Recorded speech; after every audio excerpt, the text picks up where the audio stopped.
Thank you, Chief Aaron and Sam, for giving us an insightful side of your family and First Nations values, which is very important as a balance to what we've talked about.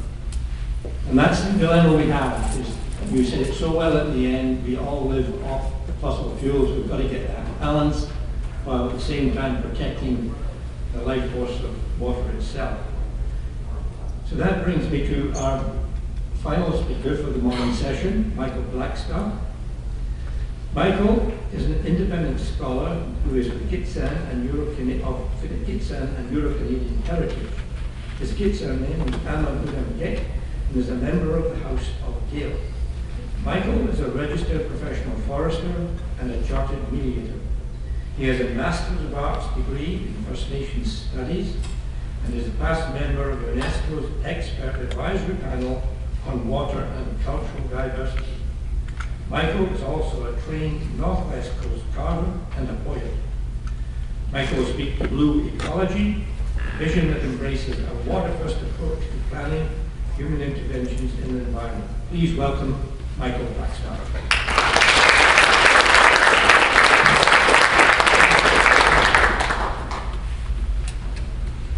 Maybe I'll ask him to get me started while I introduce myself here.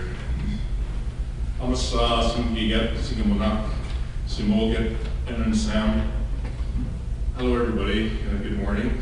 My name is Michael Blackstock, as just introduced.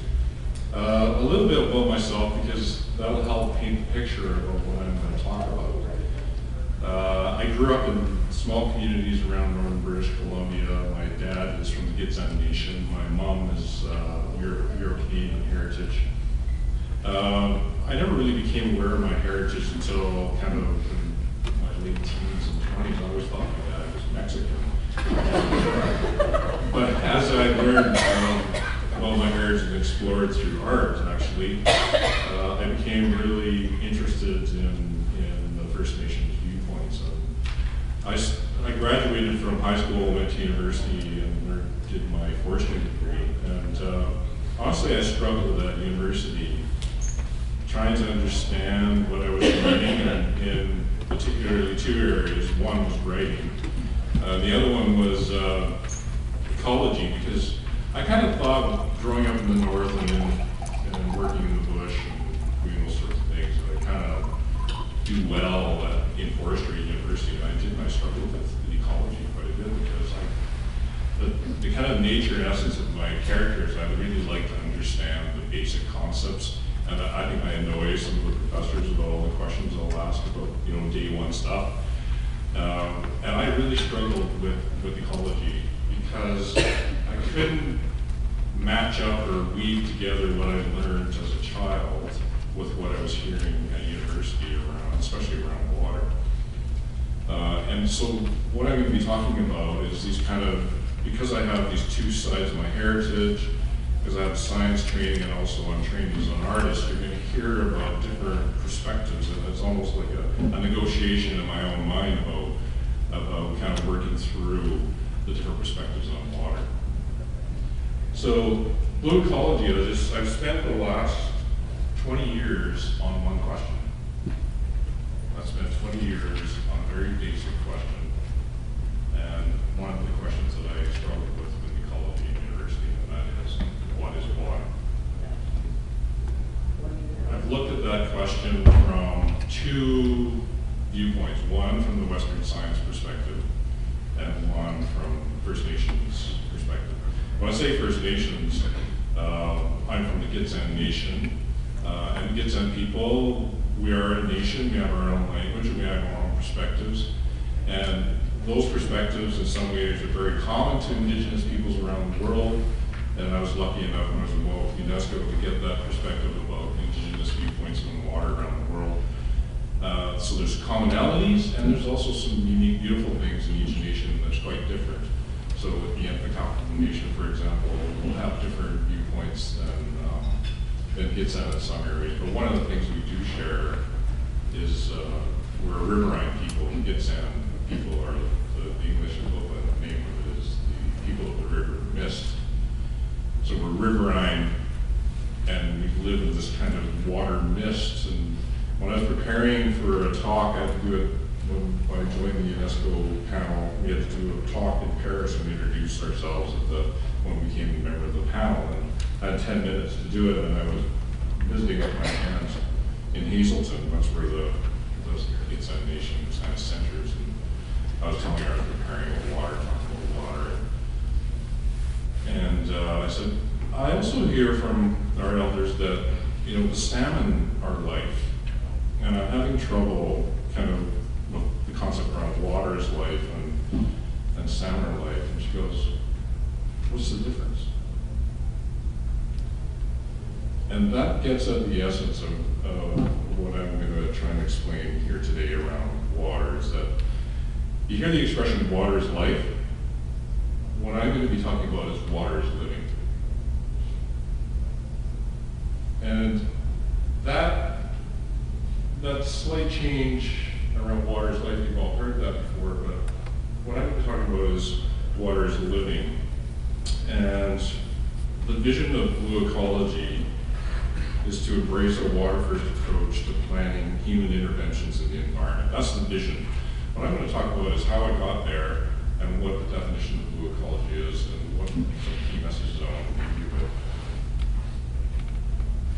So when I say I'm comparing kind of this inner negotiation I'm having with myself between what is water, looking at the definition of how science defines it and how First Nations define it. When I look at Western science, and this is where I had trouble with university, is that what I was hearing is that water kind of is part of the non-living physical environment that supports a community of living organisms. And I just couldn't understand why water was taking that kind of back seat of the bus in that definition when I was hearing that water is life, water is the core essence of who we are, and water unifies us as all organisms on the planet and as cultures around the planet. That water is living. First Nations believe that water has a spirit and that it's living and that it's like a mother. And when I hear that compared to, you know, water is part of the physical environment that supports a community of living organisms, or the water's H2O, a chemical, I just couldn't, it just didn't kind of connect with me. But I also knew from science and learning about science that science has offered us amazing things in our lifetime. Like I was talking about, you know, in his lifetime, the whole space program was developed through science. You know, all the great things that science has produced. But there's also some unanticipated consequences of science that we're dealing with around climate change, for example. So I was looking at the definitions of science, and I also really believed in the idea that Indigenous elders were talking about that water is alive, water is living. And that if you believe that water is living, you're showing a whole new level of respect for it. You're showing the respect that you would show to your mother. So if you want a new vision, is what Blue Ecology is about. It's about taking those two strong ways of knowing in our world, Western science and Indigenous views, and taking the strengths of those and interweaving them together. So that's what Blue Ecology is. It's kind of the negotiation I had with myself and where I ended up in interweaving the strengths of these two knowledge systems. And here's a message that, you know, is kind of clear to me, is that Western science has a fatal flaw. And the fatal flaw of Western science is it's got the definition of water wrong. Water is living. And if we redefine science and ecology in a way that elevates the respect that water deserves, that's where you end up with Blue Ecology. I just redefined the definition of ecology, basically, to elevate the importance of water. And what I'm not saying that Western science is flawed in its entirety. I'm just saying that there is a flaw in Western science. If we don't deal with it, the long-term result of that is that we will not be able to cope with climate change. Because we've got this foundational flaw that's been dragging us down. And that flaw shows up in attitude, our attitudes towards water. So I've created these, what I call the Blue Ecology water cycle. It's meant to be a companion to Western science water cycle. The U.S. Geological Sciences water cycle, there's a beautiful diagram, very good, I love it. But it's not the complete picture. So if we take the indigenous viewpoint and we companion it with the Western science one, there's the complete picture. So it's not replacing Western science, it's not replacing indigenous knowledge, it's making them companions together to solve the problem. So when you hear about climate change, you hear words like melting, drought, hurricanes. What's that about? It's about water. So if you look from a water-first perspective at climate change, it's about water. It's about the transformation and movement of water around our planet. And how that transformation occurs and at the rate it occurs is what's troubling us right now. So if we have these water cycles in front of us as companions, then I think we'll be able to solve the problem. One example of another flaw I think that's in the Western science water cycle is the moon doesn't show up. The moon's not in the Western science model. And if you just think from a Western science point of view, we're hearing impact with the rising oceans interacting with the continents. And where we're getting inland flooding is around king tides. So the tides are an important part of what's going on with climate change and the water cycle. And the tides are affected by the moon. So, in a way that's a metaphor where we had the sunshine part of the model, but we didn't have the nighttime part of the model. We had the Western science part of the model, but we didn't have the indigenous side of the model. So we have to go back to basics, I think, when we're faced with these kind of epochs in our knowledge where we have to make these transitions to survive. And humans have survived all sorts of challenges, and I think we can survive this next challenge. The human essence is, when faced with a challenge, I think the way we get through it is by collaboration. So hope. I think there's a message of hope there. There's a definition of blue ecology. You notice I've highlighted one word, and that word is where where the hope springs from.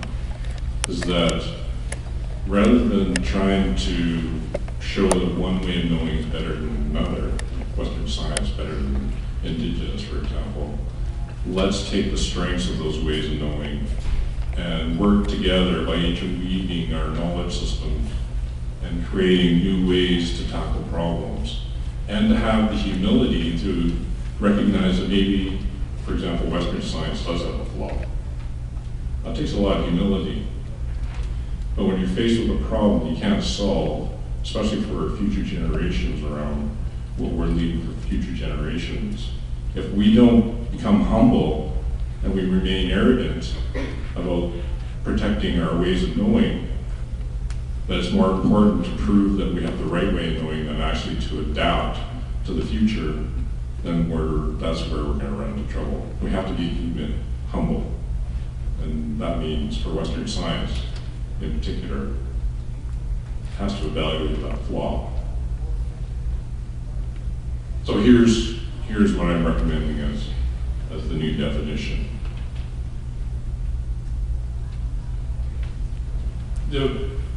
One of the overall kind of, even going higher than I've gone, is to talk about sustainability, and Aaron mentioned that. And I think that's a great vision. But the vision that I've learned from elders is sustainability means survival with dignity. The basic goal is for all of us on the planet to survive with dignity. And if we're going to do that, we have to look at the fair distribution of water, as Bob was talking about, to all cultures around the planet, and the caretaking that Canadians have, especially if we have 20% fresh water, we have a real role to play in the world around that. I just want to close off with one more concept, going back to my inner negotiation of that ecology class at UBC, the ecological web. I'm sure you all heard about the ecological web. And it's a diagram that shows, birds and trees and animals and the organisms that live in the soil. We're all connected. But if you look at that from the First Nations point of view, you don't really see where water is involved in that. If you were to draw an ecological web with First Nations point of view, water would be at the center and it connects everything. So when I look at that, it's very confusing when you look from a resource management point of view of what you've got to do when you're planning a mine or logging or whatever, because this web is so complex and we really don't know a lot about it. I think that if we take that complexity and decide that we're going to take a water first approach, we'll deal with the water first. And the theory there is, because water unifies everything, connects everything to everything else, we'll probably get it right with everything else as well. But because we're faced with all this complexity, we need a place to start. We need a place to focus. And I think First Nations also offer, from a planning point of view, land use planning point of view, you start with the water. You start taking with water to make your plans. So this month, there's a book coming out, in closing, there's a book called Downstream coming out by Wilfrid and Gloria University Press, and it's the product of a conference in 2012 at Emily Carr University. In there's authors from all around North America, Indigenous authors and artists, provided writing on water. And they're thinking downstream. They're thinking about the future generations of what we need to do downstream for the downstream survival of our planet. In there, I've written a chapter called Interweaving Water, and it's about this idea of using the strengths of different cultures to interweaving them to come up with new ways of dealing with problems that our children are going to be faced with, where they're so urgent, they're not going to have the time to think about how to solve the problem. And our role is to help them have the foundation, a new foundation, to be able to solve the problems of the future. So that's what the chapter in that book is that I've written. I also did the cover of that book, and the reason that I mentioned that is that, again, it's that who I am about having to negotiate with myself around the science and the art. And so it's important for me to contribute to that book in both ways, using different languages. So hopefully my language has struck a note with you. And thank you to the organizers for inviting me. I really appreciate Eric and Kim. It's just, really appreciate it. Thanks.